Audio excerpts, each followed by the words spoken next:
we go, people. What is up, everybody out there? Welcome to the Useless Information Podcast.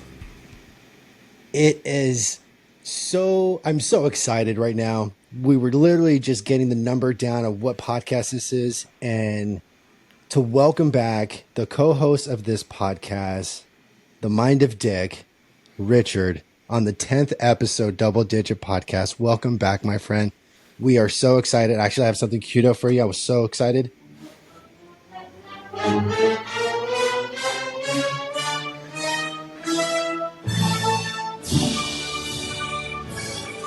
getting fucking goosebumps, dude. I'm back, bitches.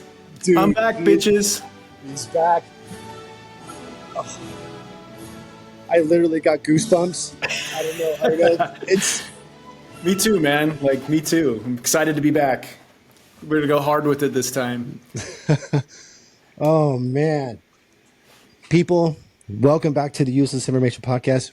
Dick, welcome back to podcasting. We have missed you. I've missed you personally. How have you been, my friend?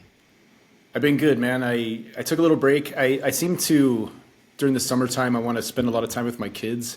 So I was going to keep podcasting, and just the way things were going in my head, I was like, it's time to take a little break and step back from it. I wasn't sure if I was even going to come back, but which we'll get into, later and talk about kind of all the reasons why.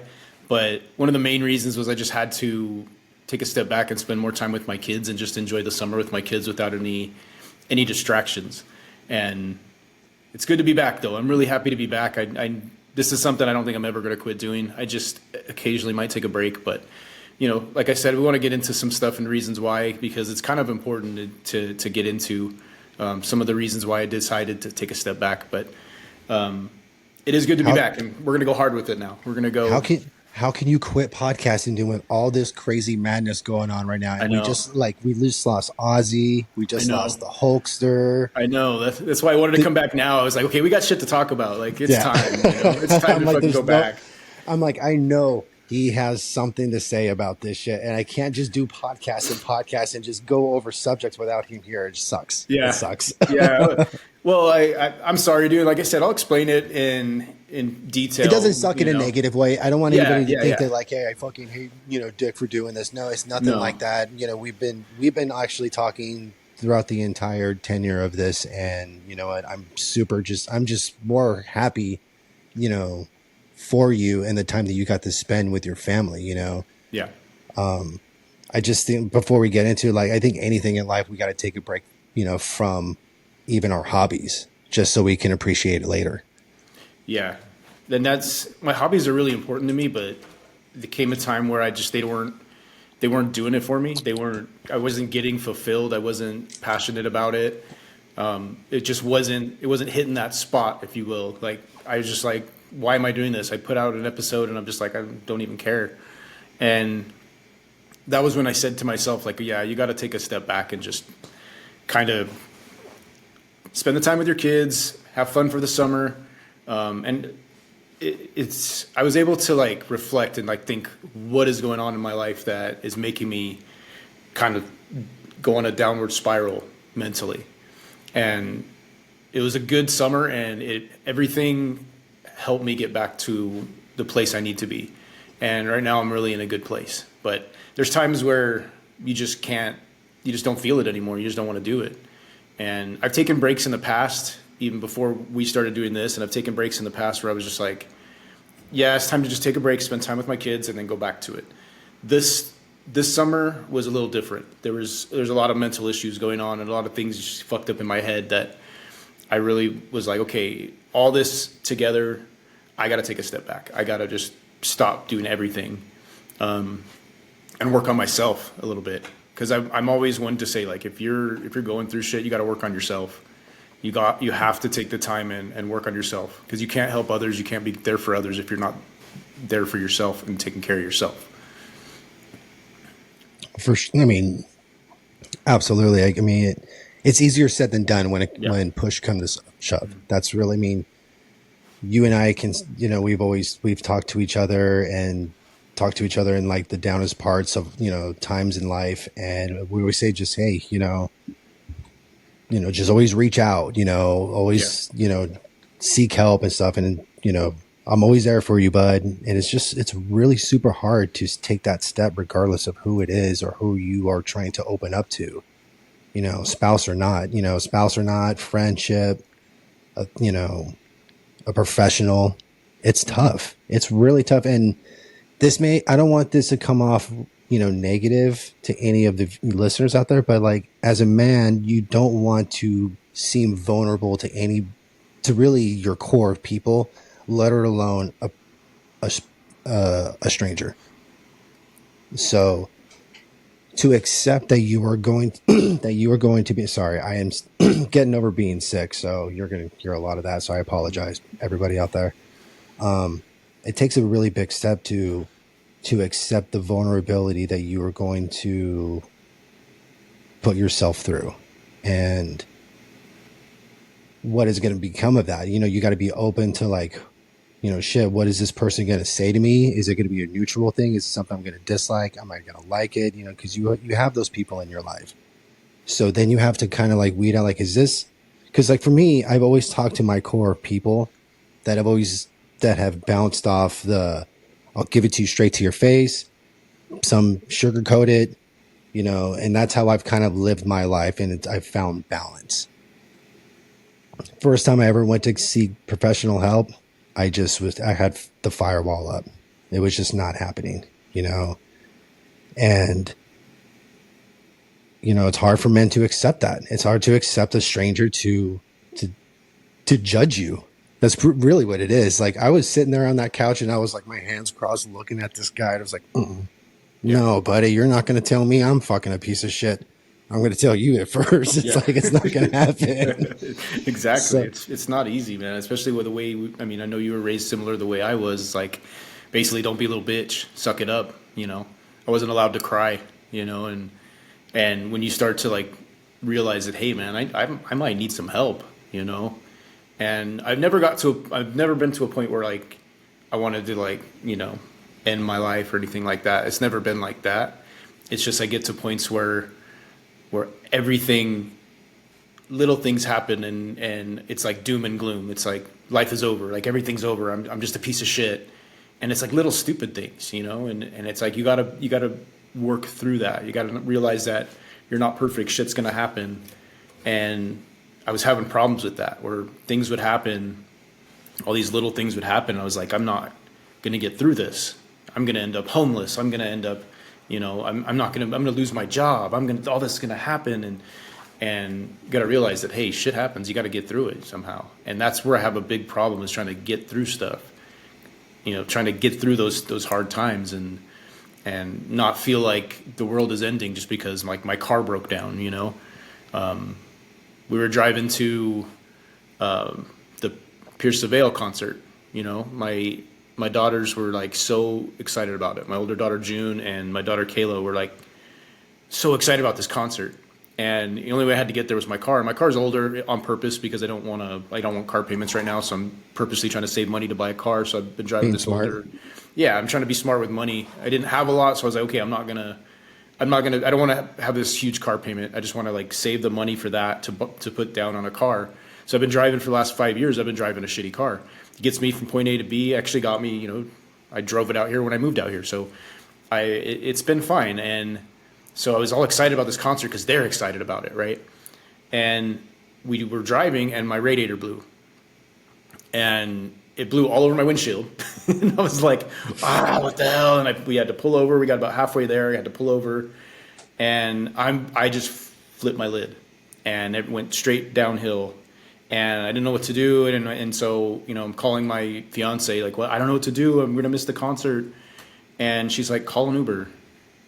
Take an Uber from the gas station you're at. Leave your car there. We'll go look at it later. And I was like, yeah, but no, just call an Uber. She calmed me down. She said, call an Uber. And we went to the concert, had a great time, but the whole time I'm just sitting there thinking about my car, and I wasn't able to like enjoy it. When I should have just been like, fuck it, shit happens, right? And the next day, so we got there, and they came and picked us up. My fiance came and picked us up with my other daughter, with my youngest daughter, and we were driving home, and I was just like doom and gloom, right? I was like, this is bullshit. Like, I'm not gonna be able to fix it. I don't have the money to fix it. And the whole next day we went and we had to get it towed.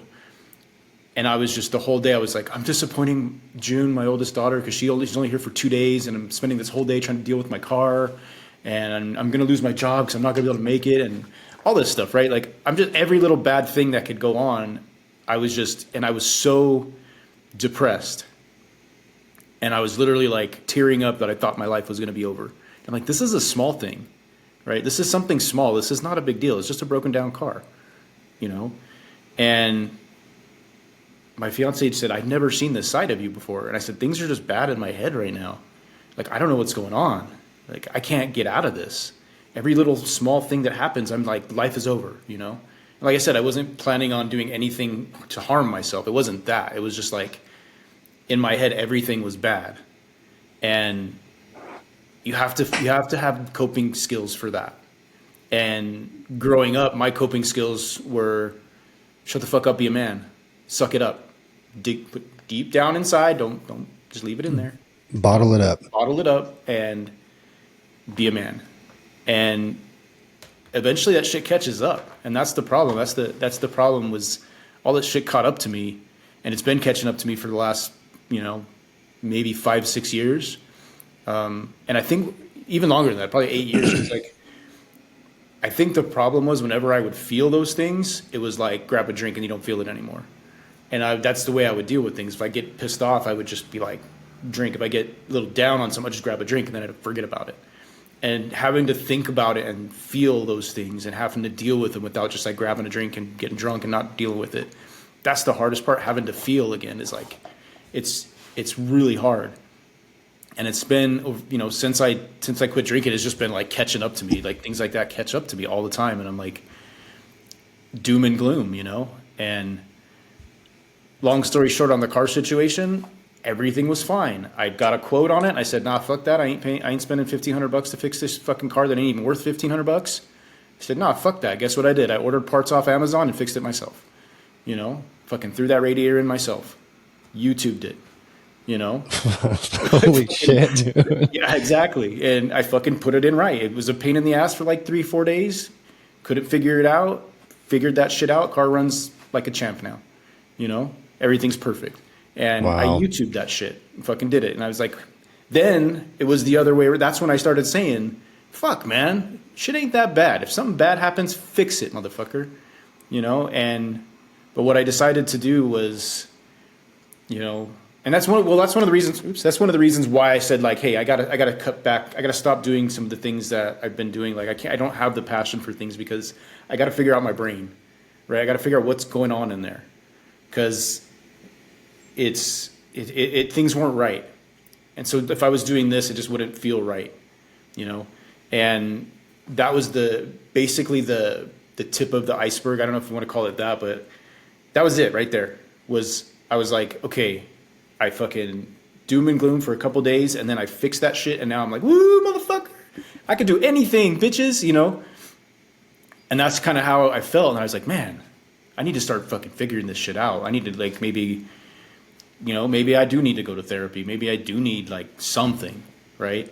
So that's what I did. I decided to go to therapy. I decided to go to see somebody about like how to manage, like, when I don't have enough money or when something bad happens, how to manage that, how to cope with those things in the right way and not let it all get to me and ruin my life.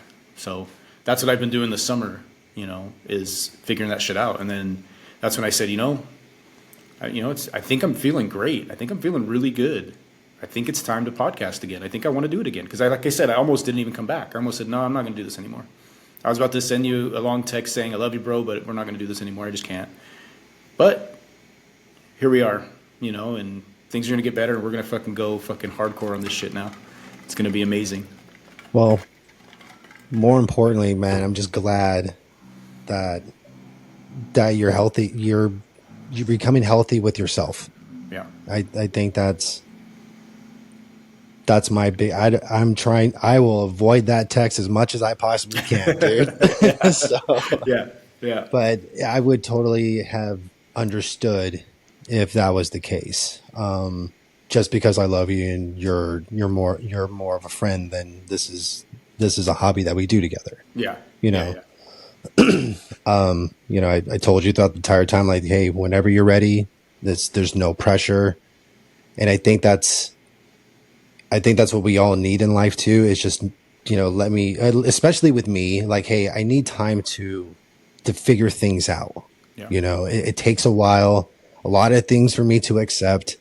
It's, I've been going just recently, my fiance had to come up to me and say, hey, you need to figure something out because I can't see you like this every day. And it wasn't like she put the ultimatum and put the ring on the table. There wasn't anything like that. It was just, you need to do something or I'm going to do something.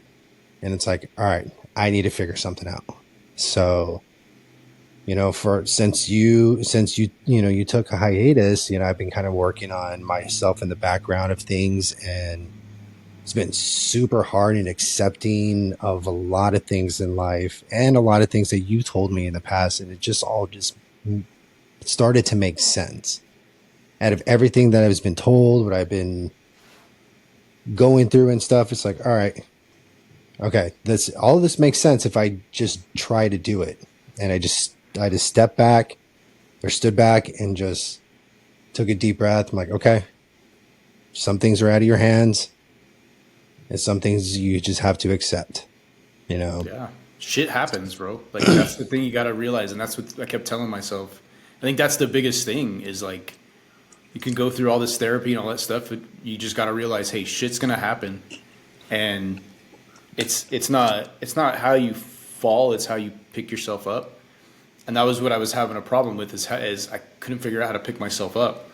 And just the thoughts in my head were like so like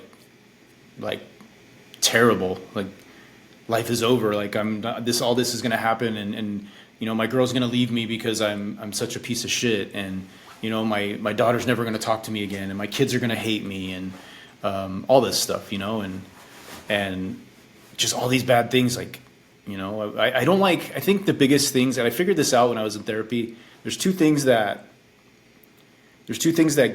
get my anxiety and my depression going, right? There's two things. The first one is just disappointing people. Like just in general, just anybody, whether it's my family, especially my family, but like at work, if I'm not doing things right and like my boss points things out, I just feel like terrible. I feel like that's where I get the worst stress. Like if I have a lot of shit to do, I don't stress out. I just fucking make that shit happen, right? But when my boss is like makes me feel like she's disappointed in me, then it's just like I just feel like, oh man, I'm gonna lose this job, and I just got promoted too. So I just got another promotion. So now I'm back where I used to be, where I was actually like doing really well. I'm a grocery manager again. So and I worked my ass off for it. All summer I've been fucking busting my ass, and I finally got that promotion. But now all the pressure's on me, right? The money's going to be good, but I've been pushing that. Hey, I'm good at this. I know what I'm doing, and like building myself up so that they will promote me. And now I have to perform, right? There's a lot of pressure on that. And when my boss is disappointed in what I done or not done, then that's when I'm just like, I get down. I'm like, fuck, man, I got to do better. And I used to, when I was a grocery manager before, it was all like, damn it, I'm going to lose this job. And my boss hates me. And I just like, everything was terrible. And now what I'm trying to do is like, okay, just learn from it and get better. Okay, you made a mistake. You're not going to lose your job. People love you. You're fine. And so that's what I'm trying to, I think because of like the way I've been treated in the past, I felt like I was always disappointing people. So even when I wasn't, like if I was just doing things like cleaning the house, I didn't do it good enough. So I was told that, oh, you're a piece of shit because you can't even clean right. Things like that. And after a while, that shit gets to you. And even to this day, like that shit happens sometimes. And so now I feel like when something happens, I disappoint somebody, and I just get super down about it because I hate disappointing people. I hate when I want to do something with my kids and it doesn't happen. Like that's what I'm saying with the concert. I was so down that like my daughter wanted this concert since it was announced in like August of, and I was like it was announced like so long ago, like, and she's like, they're gonna be in Salt Lake when I'm there. I want to go. And I'm like, no problem, And so I think for Christmas I bought her tickets, and then I ended up buying my oldest daughter because she loves the band too. She loves Pierce the Veil, and it was Sleeping with Sirens and Pierce the Veil, and they love both those bands. Yeah, it was such a good show. I don't even like those bands, but it was a great show. No way, and, yeah. and I was just like I actually now am like in love with Pierce the Veil because of just watching the show. I didn't know any of the songs, but I'm like, these guys are fucking good. But they both love these bands. And my car breaks down on the way and I'm just like, no. So I was super depressed because I was disappointing my daughters. And everything worked out. We figured it out, It was like a $35 Uber, wasn't anything. And they came and picked us up, and we had a great time, My daughters loved the concert. They had the best time of their lives. They were just so happy to be there. And neither of them were mad at me. They both understood. But I was so depressed about it. I was like, damn it. And so that's the first thing is like money, period, is like the other thing. Money. Anything that has to do with money, if I don't have enough, I have this weird relationship with money. And maybe because I grew up not having a lot, or maybe because no matter how much money I made with certain people in my life, it was never enough. And I was always made to feel like a piece of shit.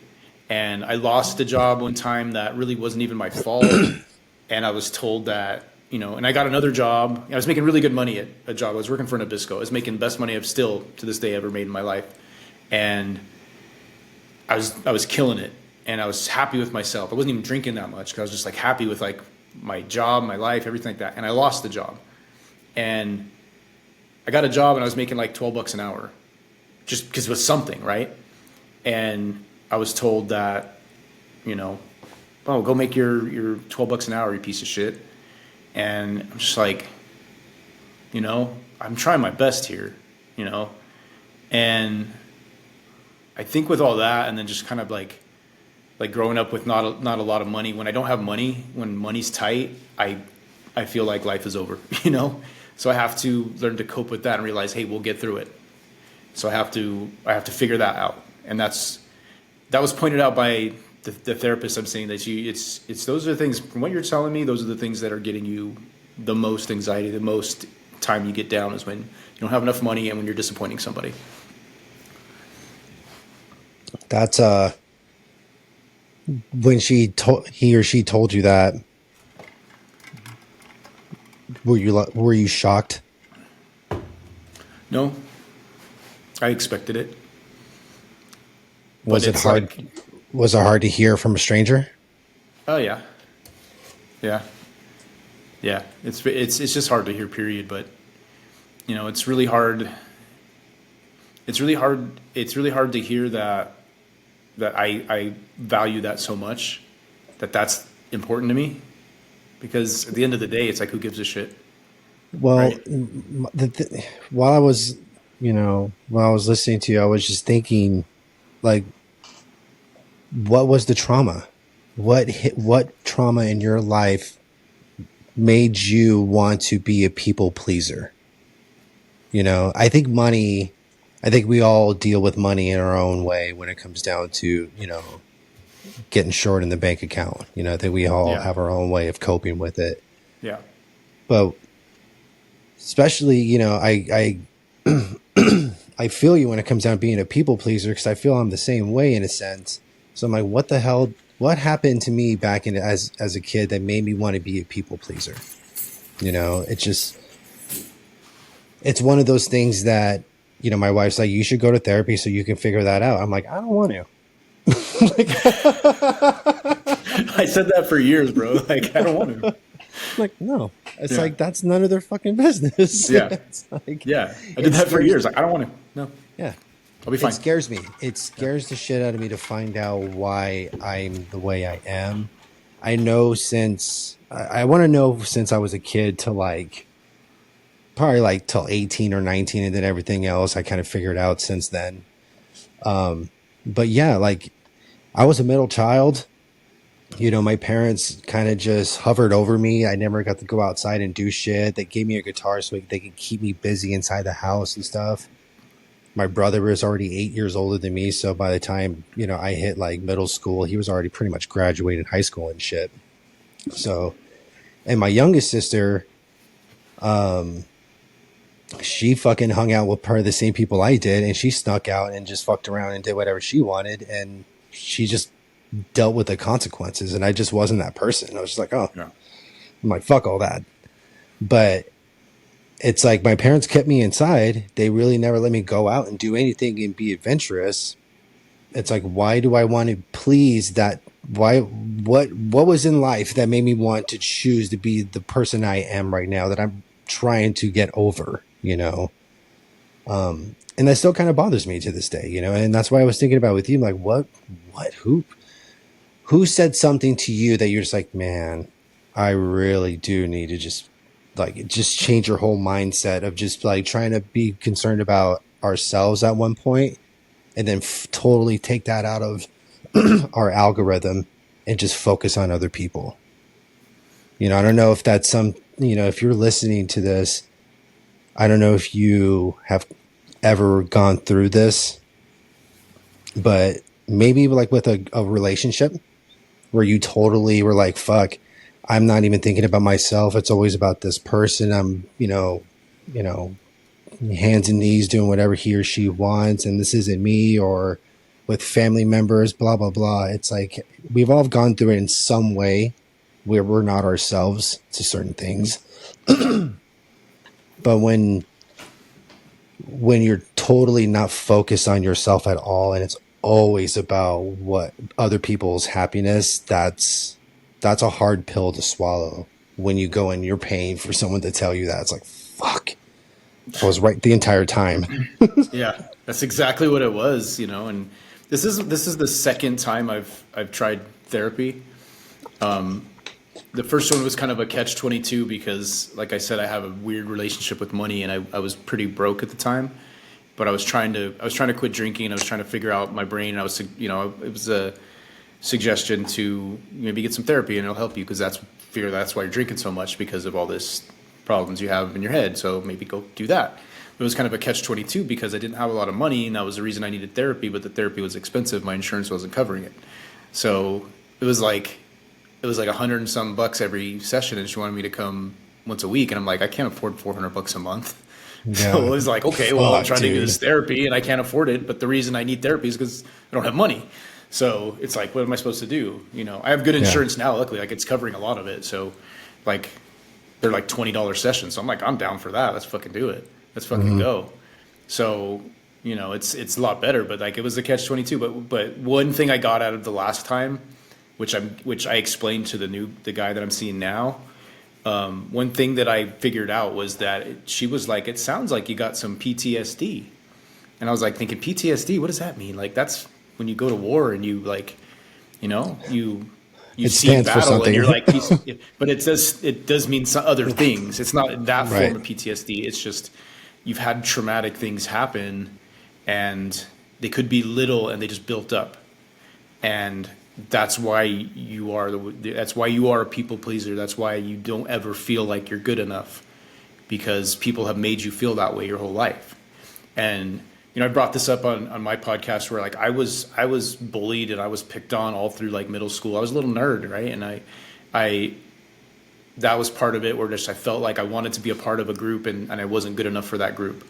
My parents never really made me feel like I wasn't good enough. I just always felt like I wasn't, like I had to be the adult at times because my parents were working. I had to take care of my kid, my brother and sister, their kids. I had to take care of my brother and sister, and then I couldn't be a kid sometimes. And if I didn't do it right, then I felt like, you know, I was disappointing my mom, and I was disappointing them if there's a lot of things that happened then. But she was telling me like, yeah, starting from then all the way through like being picked on and being bullied and all that stuff, and wanting to be a part of a group and then not being able to be part of that group. And then, you know, getting into relationships where I was made to feel like nothing I did mattered and nothing I did was enough. and being cheated on and in other relationships and just all that together, it's like made me that's why I am the way I am today, is because of all that stuff. And that's what she brought up. And she was like, that seems to me like that's why. So it all builds up. It wasn't one thing, one traumatic incident. It was just a bunch of little, death by 1,000 cuts, right? And that's exactly what it was with me, is just all these stupid little things happen. I got into some bad relationships and stuff like that. And the guy that I'm talking to now, he's like, okay, well, that's all good. So here's one of the reasons, here's one of the good ways to cope with that. He's like, you're in an amazing relationship now, and that's all the past. And focus on your relationship now and realize that that's not going to happen again. And that's one of the coping mechanisms, is just when I start to feel like I'm not good enough, realize that you're good enough for this person. You're really good enough for this person. You're more than enough for this person. And that's what's important. And that's what helps me, is like, I know that I've been through a lot, but at the same time, I'm with somebody now that like, I'm first in her life besides the dog. I'm first in her life, right? And she loves me with everything, and it makes me feel really good. It makes me feel really good about it. My kids love me. My kids love their dad 100%. And I got to focus on those things. And that's the biggest thing to focus on, is what is good in your life instead of focusing on the bad. And so, yeah, I mean, I'm doing a lot better. Like you said, I feel like so much better. Maybe it's the drugs I'm on, but it's probably feeling so much better. But you know what, man, it's like, what if my wife said, maybe you need some medication. I'm like, no, but maybe whatever. She's like, you could have a chemical imbalance. I'm like, that's all phony bullshit. She's like, shut up, you're an idiot. She's like, first off, you're a moron. Second, if there is something, off, if something could help you balance things out or make you understand things a little bit easier, why wouldn't you try? So, I'd rather have people try medicines and whatever they want to try to cope with their problems than the alternative. And a lot of that stuff is happening more and more now, frequently than ever before. And it's alarming. We've that Food Network star lady just did that. It's like, fuck, dude, I used to watch you judge and like rip people apart and shit, and you decide like your life was miserable. I'm like, that sucks. Like, who couldn't you talk to? Out of all the celebrities known, you could have called all the people that you shit on throughout the seasons you judge and be like, hey, I want to talk to you. And they're like, I will do whatever you want right now. And it's just, that's that way. Yeah. It's scary. That's scary too, because you can be on the highest status in the world and have, a Rolodex of just millions of people's, phone numbers, but none of them will make sense if you don't want to, or you're not willing to make that phone call or make that step, or accept certain things or try to get past certain obstacles. The one thing that you said in life, it's like, we're always going to deal with challenges. We're always going to be dealing with shit. Shit's always going to happen.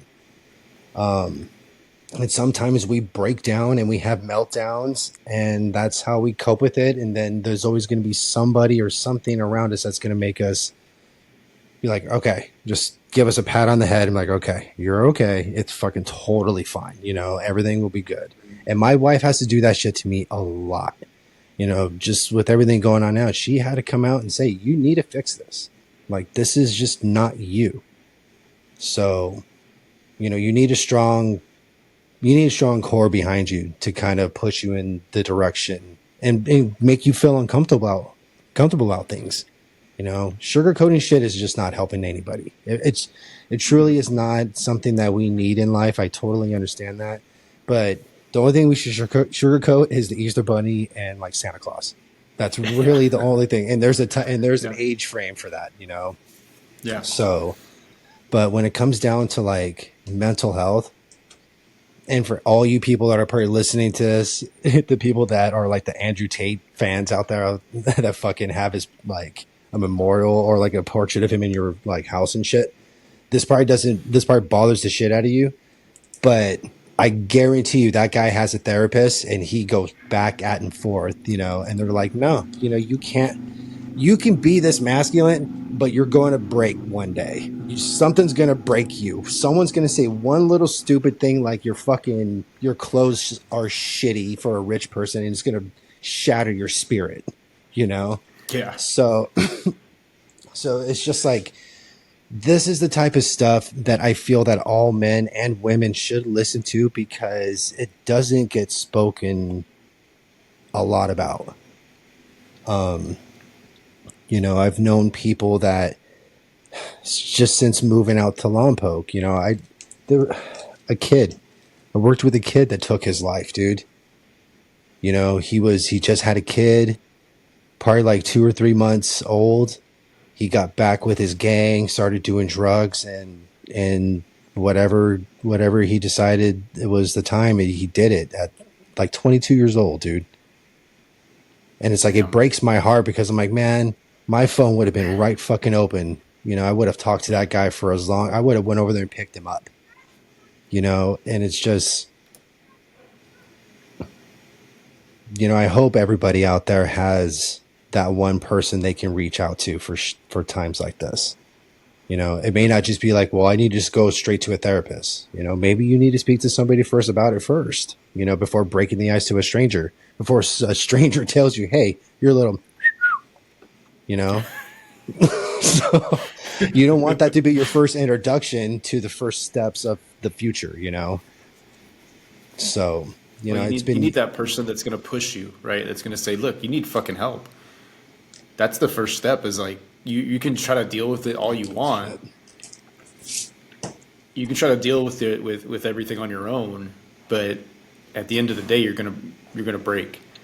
And that's exactly what my fiance did, was like, you need to figure this shit out, because I've never seen you like this. You know, I've seen you down, but like, I've never seen you like this. It seems like it's not getting better, it's getting worse. And I said, yeah, I know. I fucking know, but I just don't deal with it. I just let it fester. And well, it's like, fuck, dude. like, that's not healthy. I fixed the radiator. I fucking put in a radiator myself. How come I can't just, you know, figure out my mental health? You know, this should be easy. I can't fix my brain like I. Yeah, like I fixed this radiator. How come I can't just like, yeah? Let me like, I fucking fixed the car. How come I can't fix myself? But that's how most men think, though. It's like, I can conquer a lot of things, you know, fixing a car, doing all this shit, but the littlest things would come, like, why am I crying over this over this little thing, you know, or whatever the case may be. This scenario is breaking my spirit right now. You know, I should be tougher than this. You know, I've conquered more things. I've done this, and that.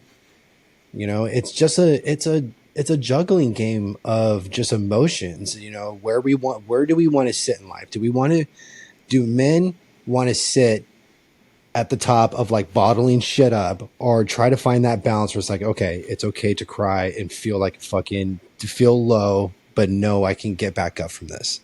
That's tough, because then when you tell somebody that, you're like, you're a pussy. You're an absolute pussy. Yeah. And that sucks. And that's going to piss me off more.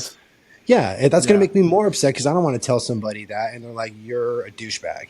And it's like, just, you know, buck up. You know, when someone says, put your big boy pants on, I want to punch them in the fucking throat, dude. Like, that's like that's such a trigger phrase. And this may sound really feminine too, but like, that's one of those things like, hey man, one of my old bosses from an old job, he was like a midget too. It was crazy. He was like a 5'2" fat, dumpy manager. And he told me to put my big boy pants on. And I was like, yeah, that's the worst. I had to I was biting my finger, because first off, that was funny as fuck. And second of all, it was like, because the Danny DeVito penguin was insulting me. That's just picture that. That's what he told you to put your big boy pants on. Yeah. The penguin just told you to put your big boy pants on. I was dying laughing and pissed off at the same time, dude. But that phrase never stuck with me. He was the only person that's ever said that to me. And it's stuck with me ever since. So every time I ever hear it, it just makes me cringe. One little thing, it's just stuck in my head forever, you know?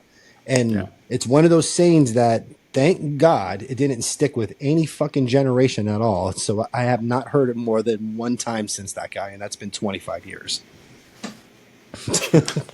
That guy's a piece of shit. But that's too. one. That is one. That is. Yeah, it sounds like it.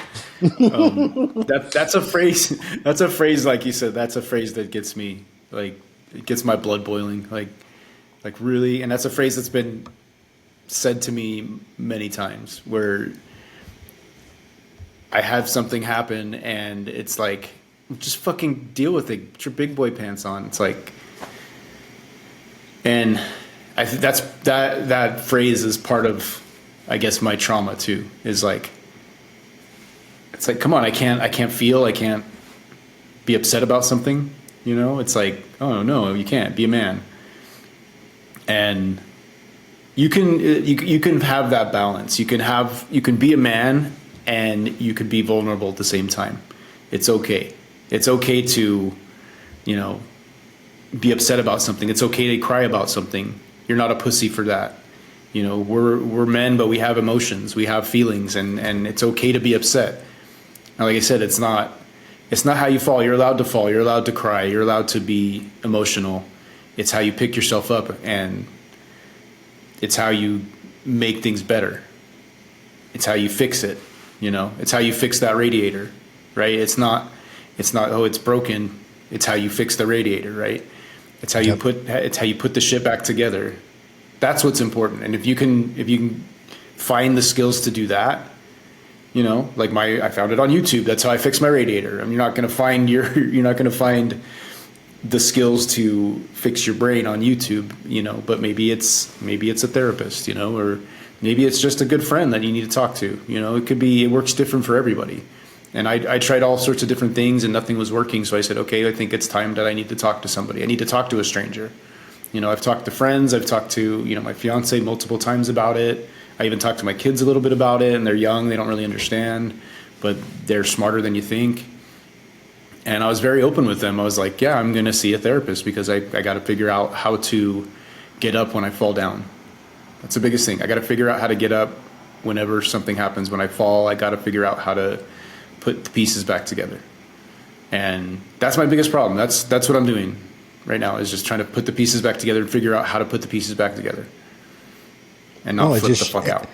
Honestly, dude, like one thing in that statement, dude, is that it shows that you're a good parent, you know, and your kids have good parents because they don't know what it feels like to be down, you know, because they just have nothing but support, you know? Yeah, they do. And, you know, I've tried to implement that with my daughter, make her realize, dude, you have a strong support system. So the fact that, you know, if you have any type of like down feelings right now, it's solely because you're doing it upon yourself. Like you have parents that like are supportive of you. Like I would never condone the way you feel right now because I don't fucking know why you're feeling this way. But she's a kid and stuff like that.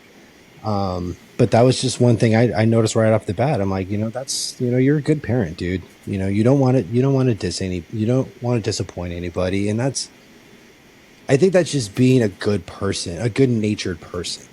And, you know, like I said, I don't know why I never wanted to disappoint anybody, but I've gotten to the point right now where it's like, this is me.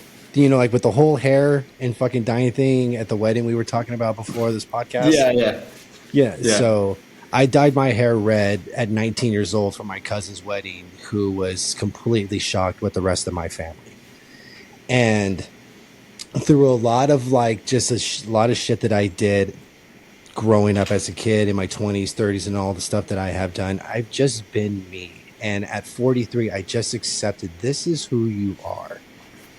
You know, out of all the times people have told me this, at 43, it just clicked, you know, and I feel good about the person I am to like the people around me.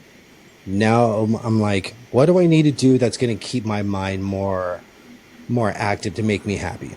Like you had to go to mental obstacles to get that radiator in 4 days. It took you 4 days to do that. It's taken me 43 years to find the obstacles and the route to figure out the path to clear-mindedness, you know? And You know, if it took you 4 or 5 years since your last, therapy appointment to try it again, fucking what? Who cares? You know, if it took you that long, if it took you 10 years to go back to the therapist, and as long as it made you feel better, that's all that matters, right? Yeah. You know, it's like you said, it's just Yeah. hard to take that step. It's so tough. It's so tough.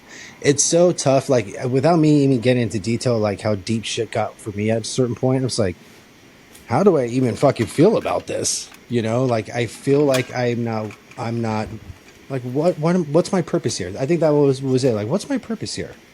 You know, my job, anybody can replace me at my job. You know, my lady, if we separated, she would move on. You know, with my kids or family, they would just do their thing. Like, what's my purpose? Then I started thinking, and one thing I've noticed is that if you like anything that I post or anything I put out in a podcast, that gives me energy to keep going. That means that I have pleased one person. That means I'm going to keep doing it. The little disclosure to anybody out there, if you guys just don't want to hear from me ever again, just don't listen or acknowledge anything that I do on the internet. Just make sure I don't exist.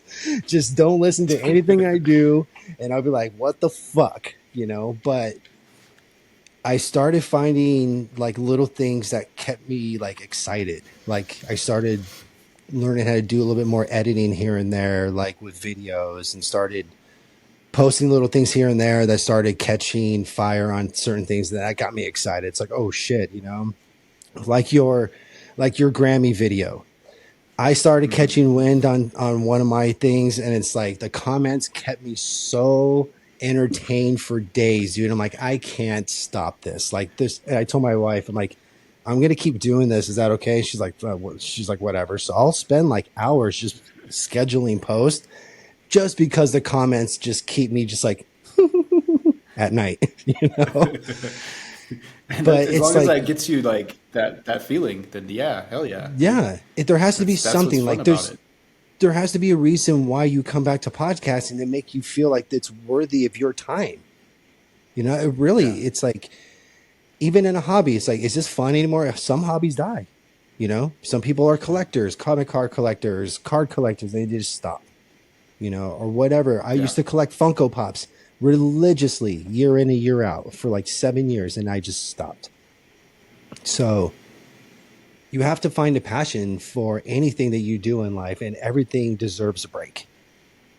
Everything deserves a break. Even I've even told my wife this, and she's told me this. She's like, if you need to go and do something by yourself without me, go do it, because we both need a break from one another. We just don't want to tell each other what weekend it is. It's always good to take a little break and do stuff for yourself, like, and just be with yourself. That's always good. I do have to do that. I had to do that yesterday. I actually did that just yesterday. I was going for like 3 weeks straight with like work, and then we went on vacation, and then work. I had to work again, and then another vacation, and we drove like, probably total in three days, we drove like 20 hours. Just, we went to LA to drop the girls off, and then we went to Vegas, and then we went to LA the next day, dropped the girls off, then drove all the way to New Mexico, 10 and a half hours, and got there Friday night. And then we were there all day Saturday, and then got up and left Sunday morning and drove back home from New Mexico. And then I had to go straight back into work.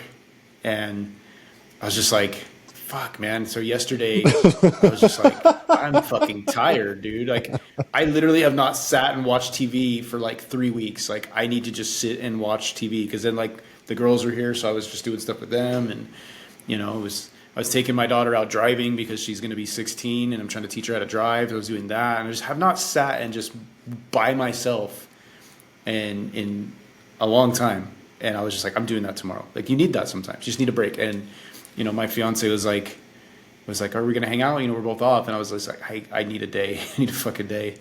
I just Can need I one day just suggest to do something nothing. for you and your lady to watch?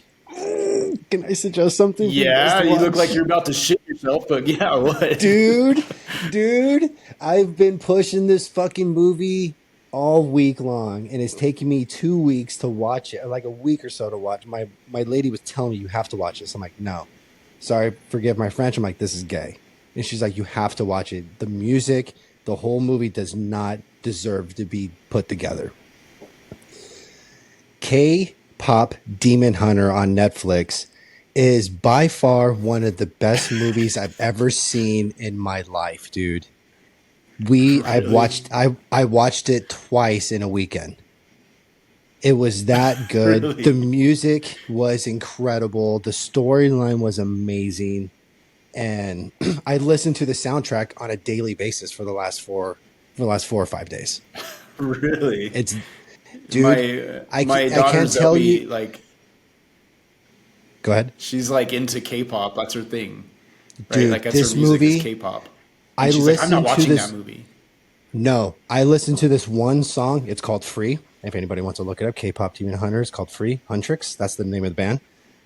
It's called Free. I listen to it sometimes when I want to cry. When I want to force myself to fucking cry, I listen to it because it's that good of a song. It reminds me of the scene of the movie. I'm going to do a whole podcast with my wife about it this weekend. That's how much I love it. Really? And the crazy thing, check this out. The crazy thing, without giving any spoilers of anything, the soundtrack in the movie has hit #1 worldwide.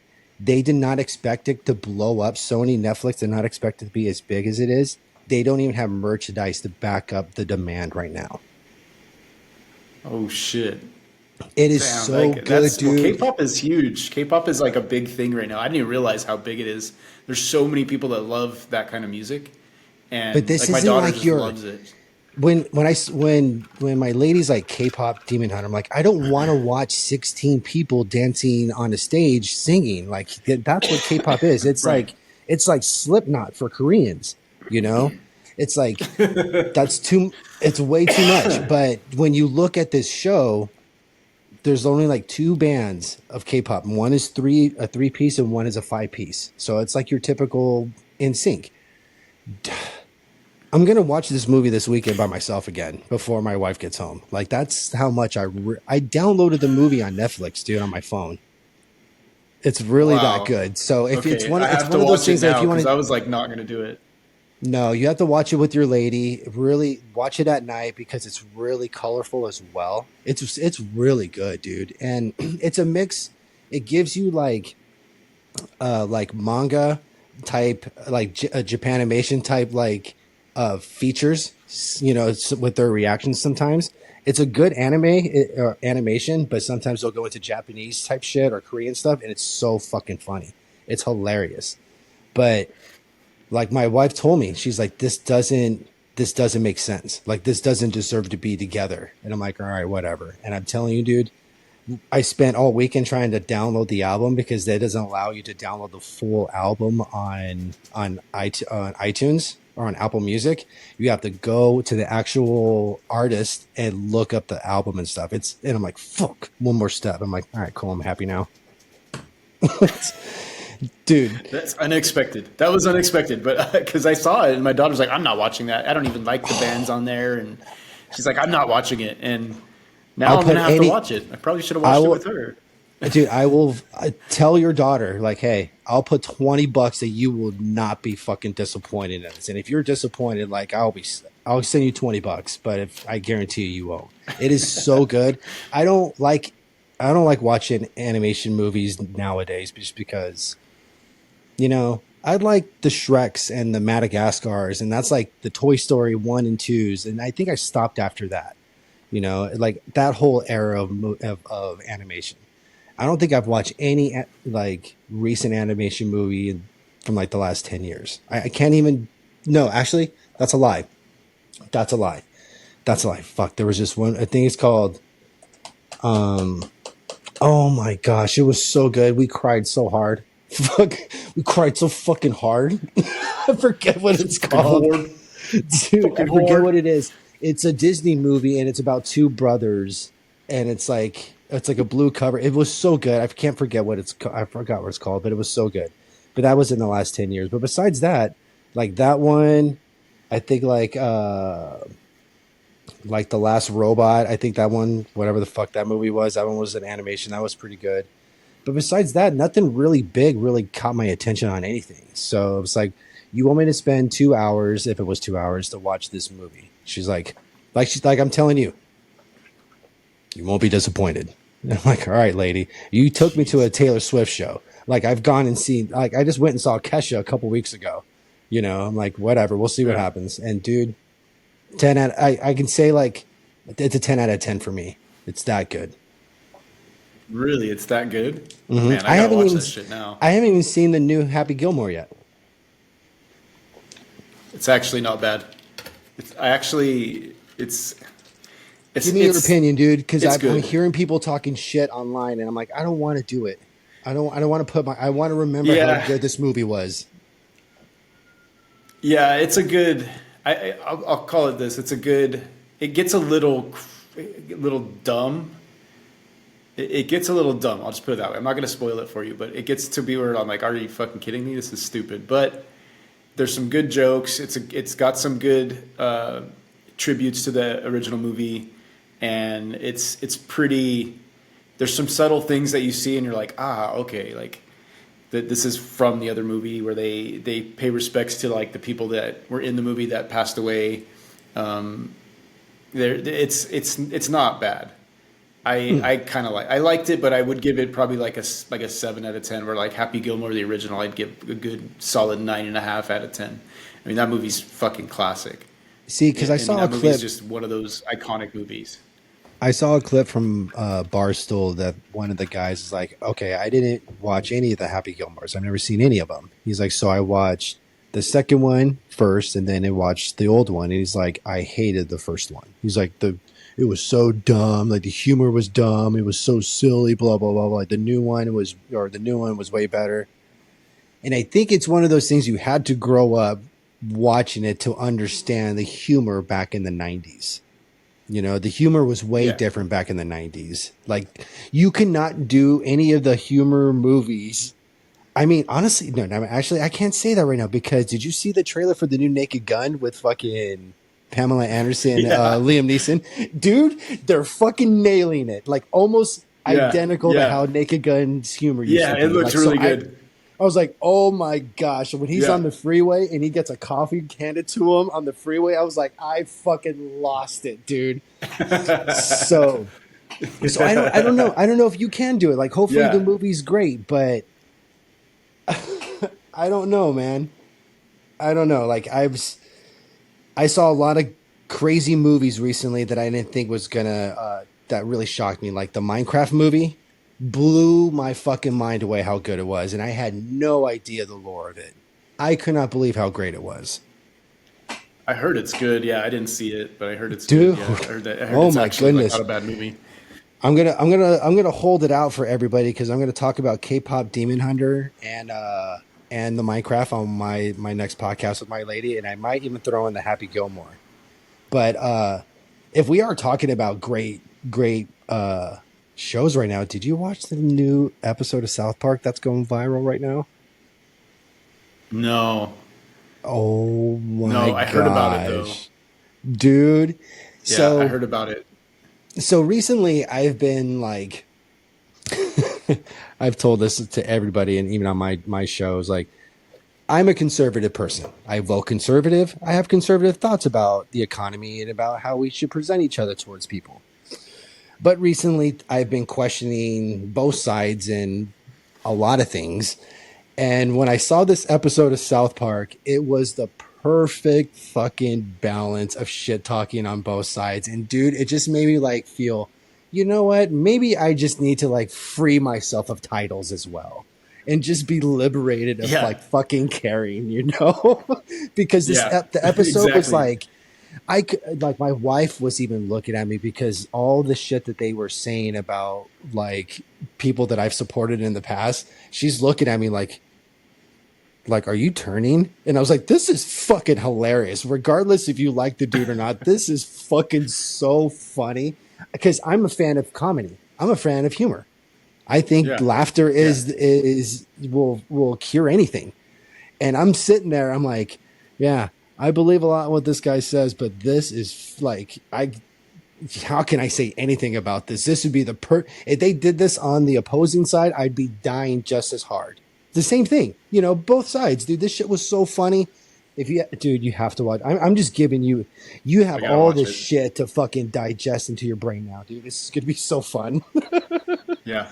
And the next episode we got to talk about it because I got to watch it because like you just said, a few years back I found myself being very conservative. Like I really was just going one way, going to the right, and I felt myself just getting pulled because I was like, I believe all this shit.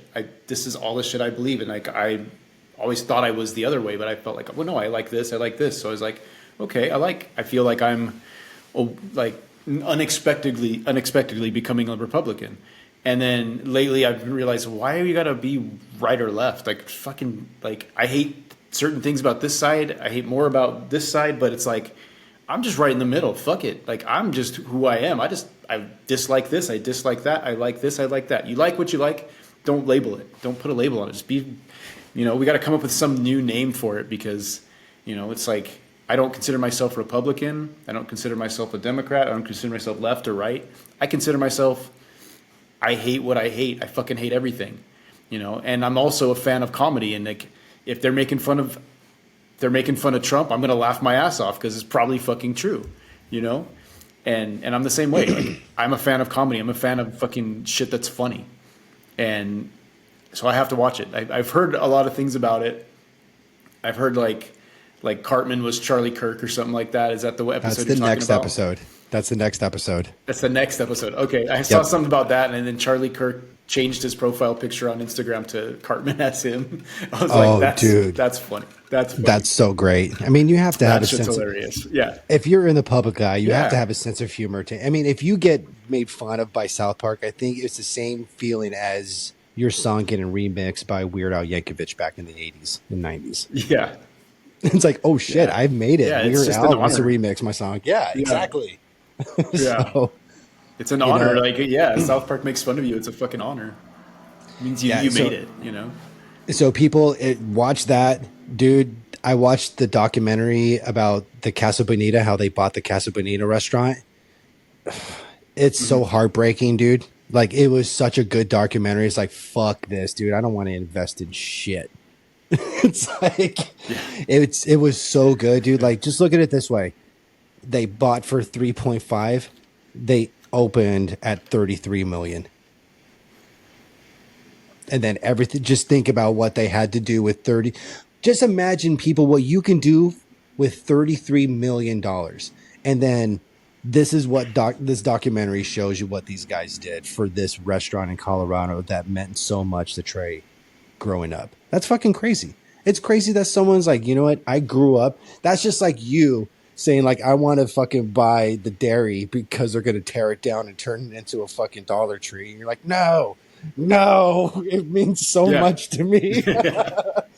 Not the dairy machine, exactly. not the that's fucking machine. That's a perfect analogy, dude.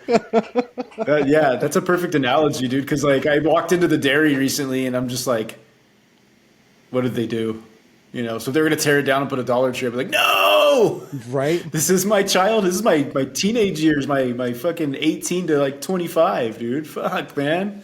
I think you can honestly go to like a handful of people from like LA and be like, hey, do you guys want to invest in buying the dairy? And we're like, fuck yeah, dude, game on, let's go. Yeah. Did you ever watch the Clerks movies? I didn't watch. No, actually, you know what? I didn't. I only watched the first one. I didn't want to go. I didn't want to put myself through. I didn't want to feel like they pissed on the first one because it was so good. So the second one's amazing. It's so fucking funny, dude. It's so fucking funny. That's the one where they have Rosario Dawson in it. Rosario Dawson, that's her name? Rosario Dawson. Rosario, there we go. Yeah.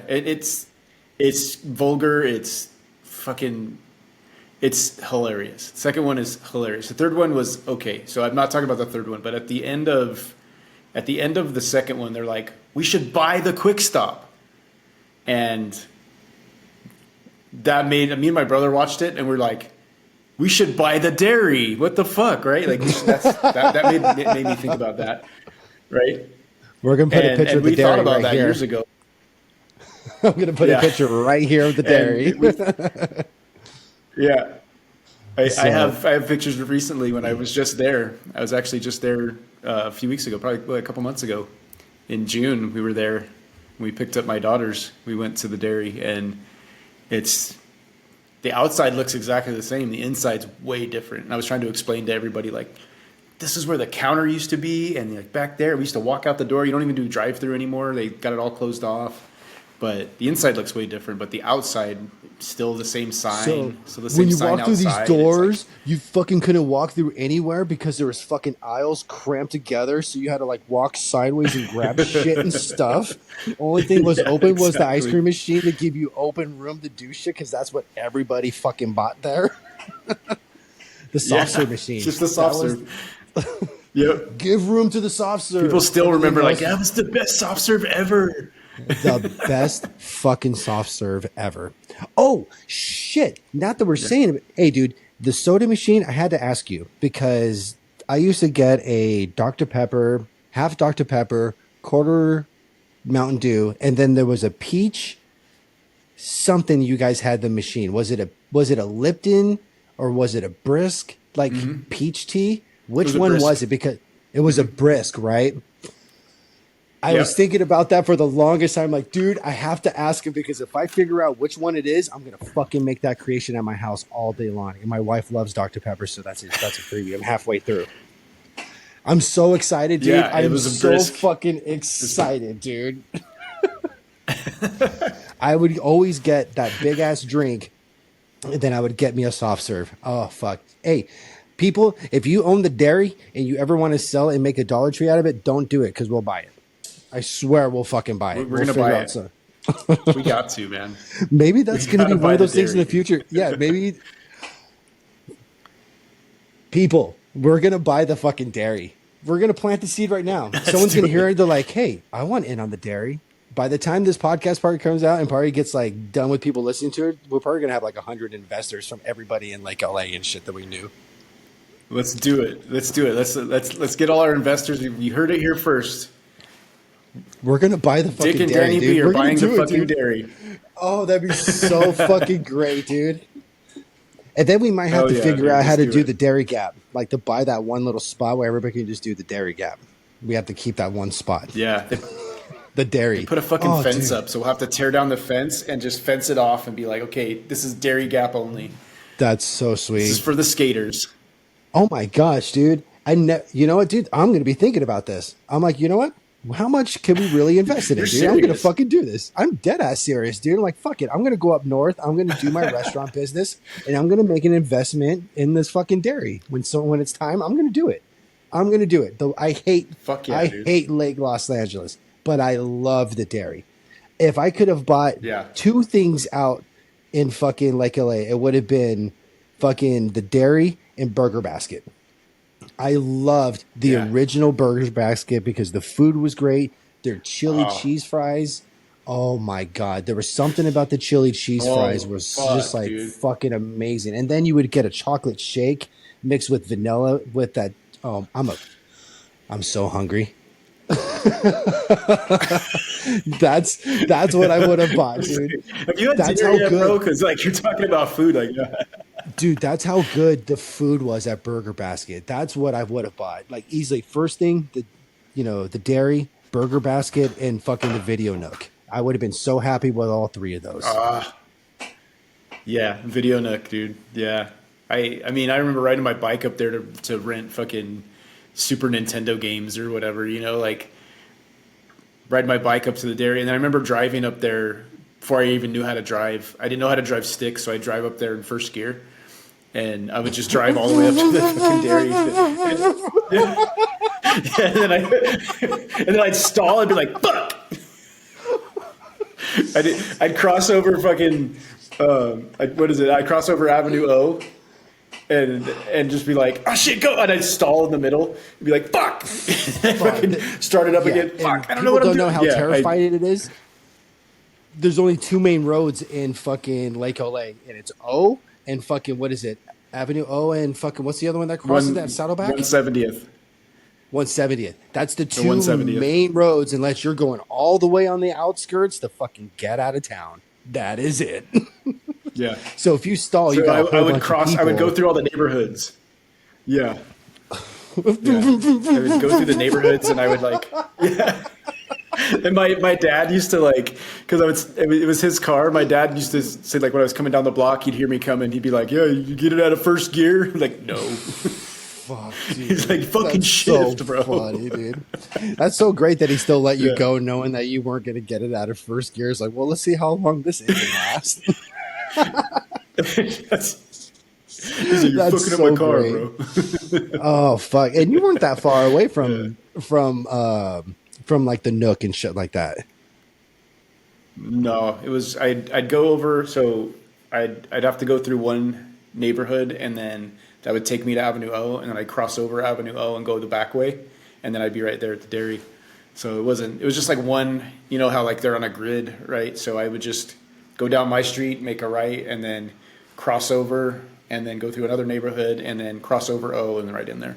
So it wasn't very far, maybe 2 miles, not even 2 miles. And People, if I can then find a picture come to of the the back. Video Nook, if I can find a picture of the Video Nook inside back in the day, you would think it was like a fucking like a death house, like something you would see out like a cabin in the woods and shit, dude. It was dark. It was super dark and eerie. It had like circus like dark green carpet and shit. And when you walked into this fucked up ass door, you would have like a step down that took you into like this wooden fucking desk where the clerk, you know, took care of all your business. And then you wrote your name on paper and shit like that. It's like, oh fuck, this is reliable. I'm like, I'm keeping this today, you know? yeah, But it was so nostalgic because once they came out with modern video that was that was on the same parking structure as the dairy, it just fucked the way we looked at renting stuff because everything was just like cleaned up in a small little version. And it's like, I appreciate the Video Nook now. I like that. They could have smoked a fucking cigarette in there, dude. It wouldn't have mattered. You know, it just felt like that was right. It felt like it was right. And then they cleaned things up, got the modern videos, like, we're good. You know, everything started getting cleaned up, where all the old shitty businesses that we grew up on started getting bought out. And people were like, hey, I understand we like the way that we cook here, but we're at a C level for the past 10 years. We can't do this, you know, but that's what we loved. And once they cleaned it up, it's like, things don't feel right anymore. So yeah, like it if we doesn't bought- feel the same anymore. if I could have bought the Video Nook, I would have to introduce smoking cigarettes in there. I'm like, we need that type of gambling smell in here. So it's like, we need that. So, Yeah, definitely. but dude, this has been, I mean, I can't tell you how happy I am to talk to you again and doing a podcast, man. Like, I was like, I don't know how long this is going to be. Like, are we going to still have the same chemistry like we had 2 months ago? Is he going to have the same chemistry of doing podcasting again? I'm like, it was a lot of anxiety and excitement all at the same time, but fuck, man, we're almost an hour and 20 minutes into it. And it feels like we never stopped. Now we just need more subjects behind it. That's dude. why I want to keep doing it, bro. Yeah, yeah, man. It's always like just. I always look at the time and I'm like, fuck, it's already been 45 minutes. Shit, and it just flows, dude. We just talk. It just always flows, bro. So, yeah, we're gonna keep doing this, bro. So, to you people out there, thank you so much for listening to this podcast. Please go follow, rate, and review Dick's show on the Mind of Dick podcast on major podcast platforms. You can follow mine at the Conference Call Podcast. But most importantly, Richard, welcome back, my guy. Woo! Mind of Dick coming back soon. I don't have a date yet. Mind of Dick will be back. Do your promo. Do it. This Probably- is perfect. Okay. Here we go. Ready? 1, 2, 3. Mind of Dick podcast will be back soon. Shortly. We are coming back from a hiatus. And we will be back next week. Next week, I'm saying it. I'm calling it right now. Next week, we'll be back. Go and watch the previous one so you can get ready for the comeback. The comeback episode. Okay, see you later, guys. See you later. Okay. Bye.